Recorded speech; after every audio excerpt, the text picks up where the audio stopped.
Bonsoir, ravi de vous retrouver au sommaire de l'Africa Newsroom. Les premières opérations de la force antiterroriste du G5 Sahel. Eh bien, le déploiement a commencé ce 31 octobre. Cette force conjointe veut combler les lacunes des dispositifs militaires nationaux et multinationaux, mais face au problème de financement que rencontre cette force conjointe, est-ce que cette ambition est encore possible? Eh bien, nos invités sur ce plateau vont tenter de répondre à cette interrogation.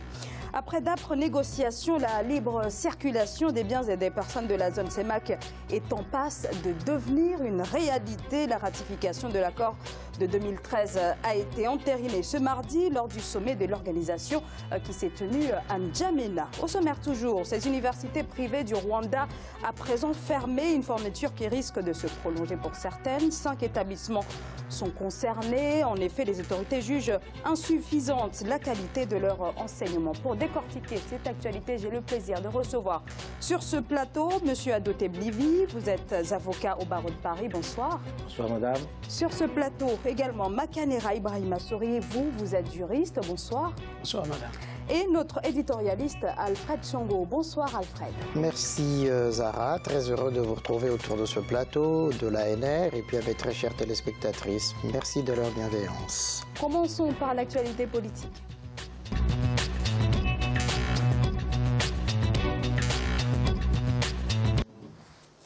Elle est officiellement opérationnelle. Il s'agit de la nouvelle force antiterroriste du G5 Sahel qui a été lancée ce mercredi, ses toutes premières opérations. Une véritable démonstration de force pour les 5 pays de la coalition, dont le Niger et le Mali, avec ces zones devenues ces dernières années de véritables foyers pour les groupes terroristes.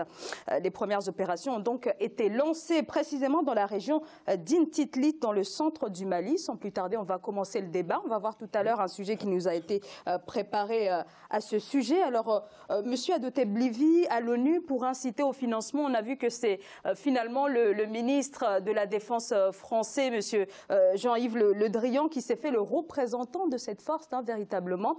Et pour cette opération, elle a été très associée au lieutenant-colonel français, celui qui commande la force Barkhane. Il s'appelle Marc-Antoine, qui est donc étroitement lié à cette première opération qui a été lancée ce mercredi. Est-ce que ce partenariat avec la France dépasse le cadre du simple appui? Vous savez, le G5 Sahel n'est que l'antichambre de la force Barkhane. Déjà, c'est à l'initiative du président français que ce G5 a été constitué par les pays, le Niger, le Mali, le Burkina, la Mauritanie et le Tchad. Donc, il va de soi que le ministre de la Défense français soit aux avant-postes. Vous verrez, on en discutera tout à l'heure, que la participation de la France est importante dans ce dispositif et la participation des États concernés est moindre.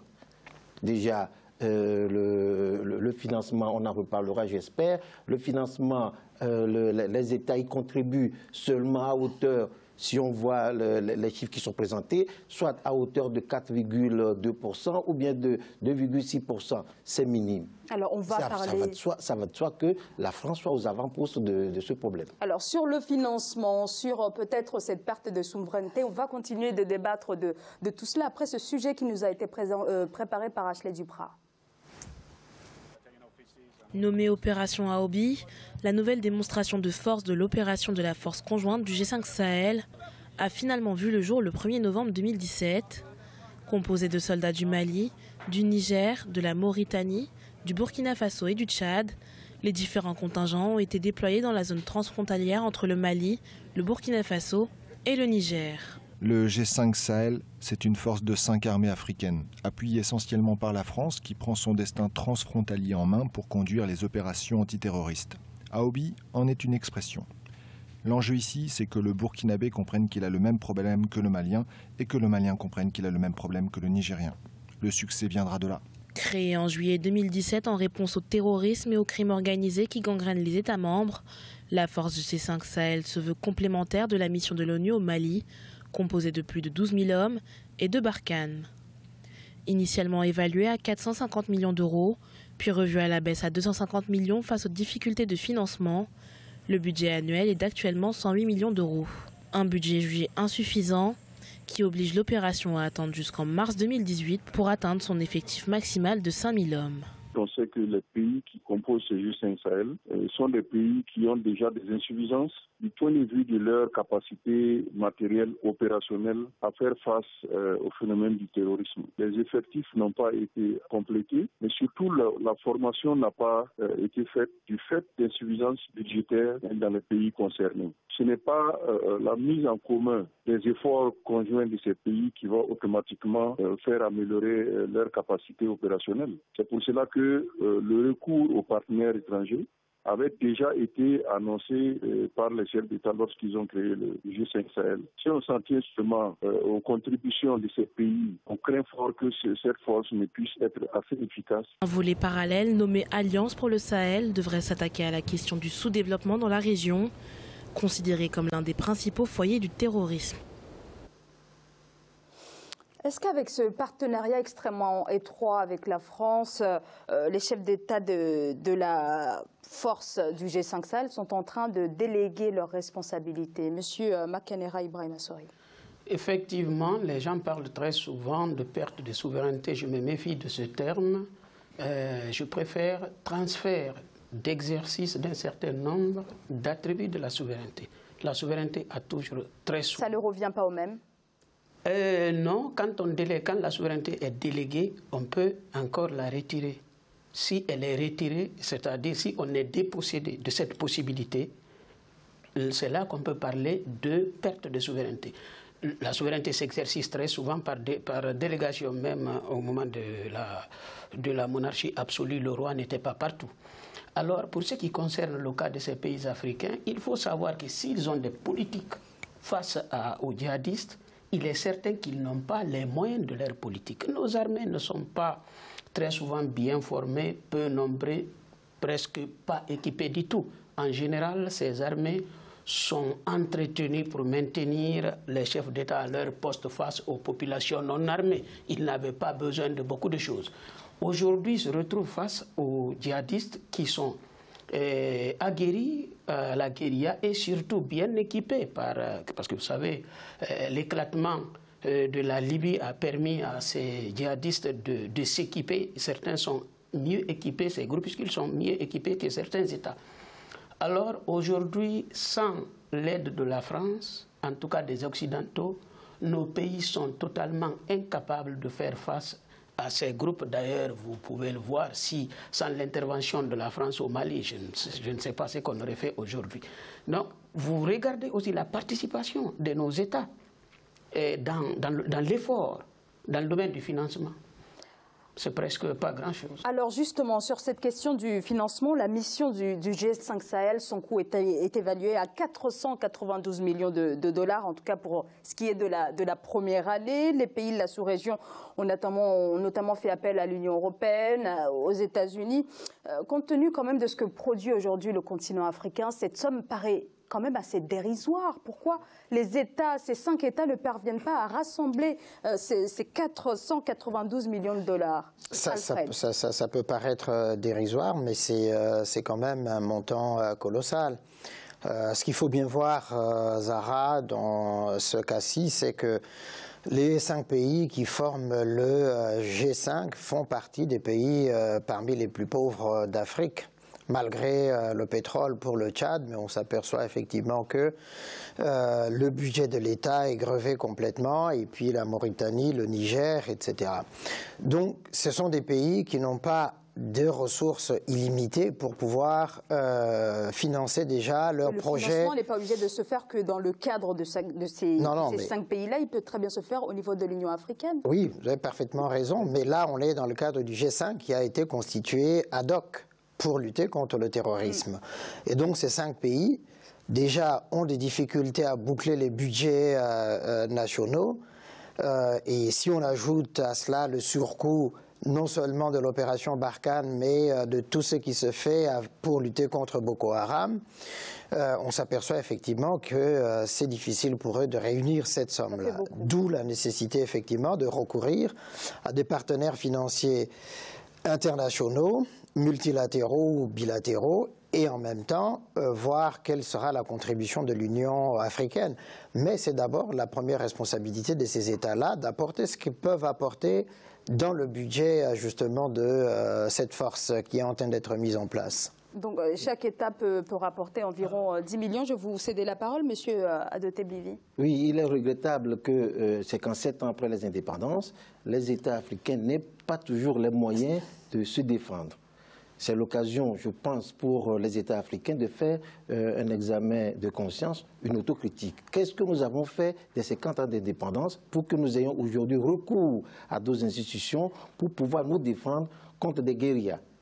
Ça, c'est le premier point. Le deuxième point, c'est que nous avons une armée, du moins le G5-7 Sahel, 5 Sahel, qui s'est constitué de 5 pays.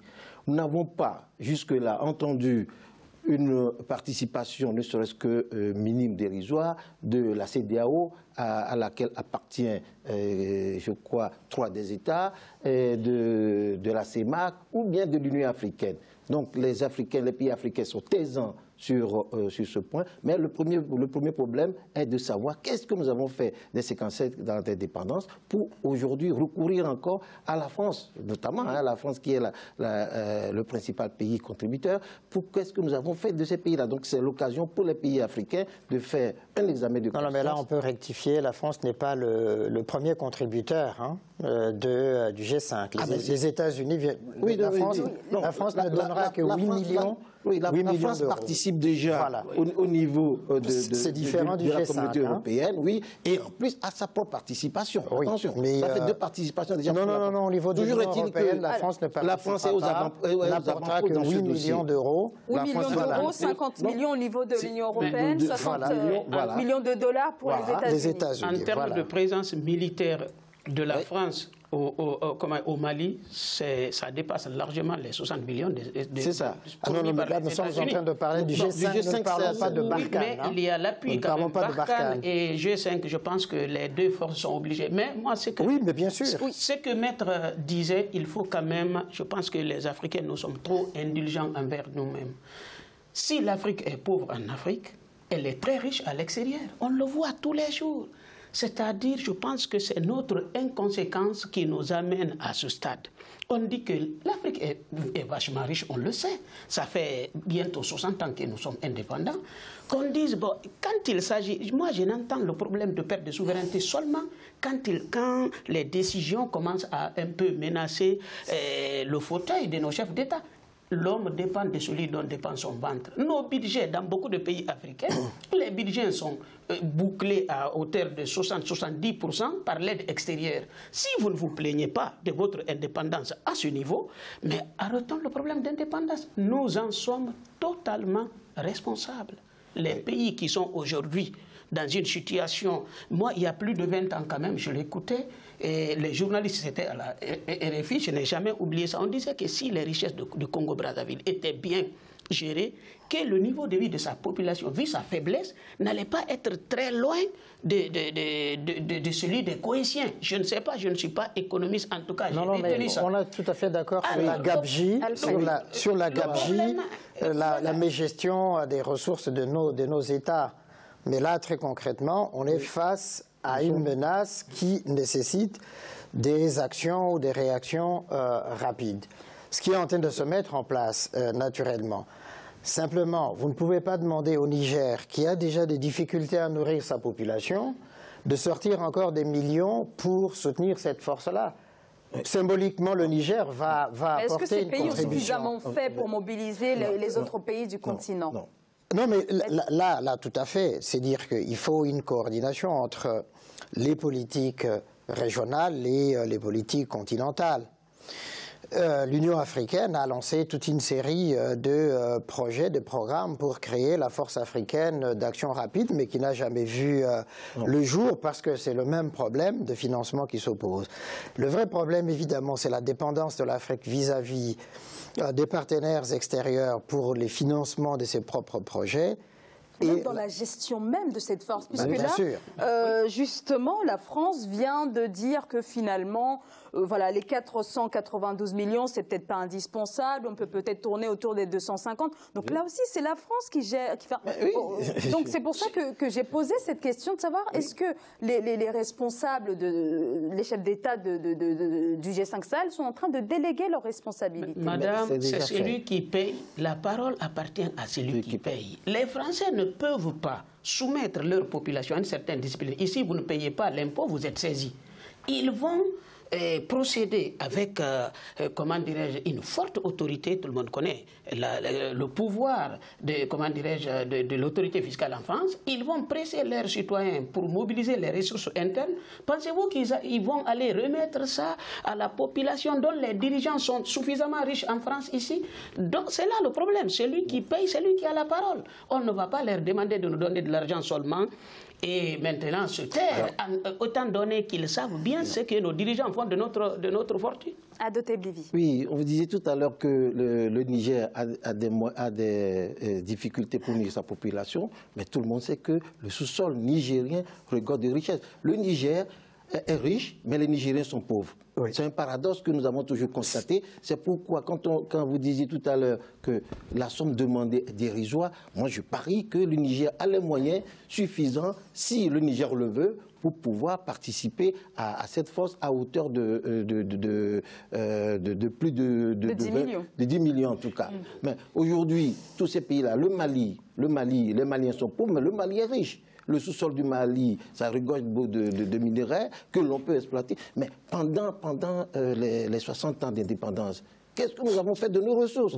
Si ces ressources se retrouvent dans les caisses de l'État, les difficultés ne se poseraient pas aujourd'hui. Mais sauf que les ressources se trouvent ailleurs que dans les caisses de l'État. Oui, mais Adotivi, le problème est ailleurs. Le problème, c'est que si nous sommes encore aujourd'hui dépendants de l'Occident ou de nos partenaires européens, américains, etc., c'est parce qu'on n'a pas su prendre les décisions qu'il fallait pour, sortir de l'économie de rente héritée de la colonisation, transformer ces économies en économies de transformation sur place, donc avoir des techniciens, des ingénieurs, etc., leur donner les moyens de créer ou les chefs d'entreprise, de créer des entreprises qui auraient pu produire cette richesse sur place.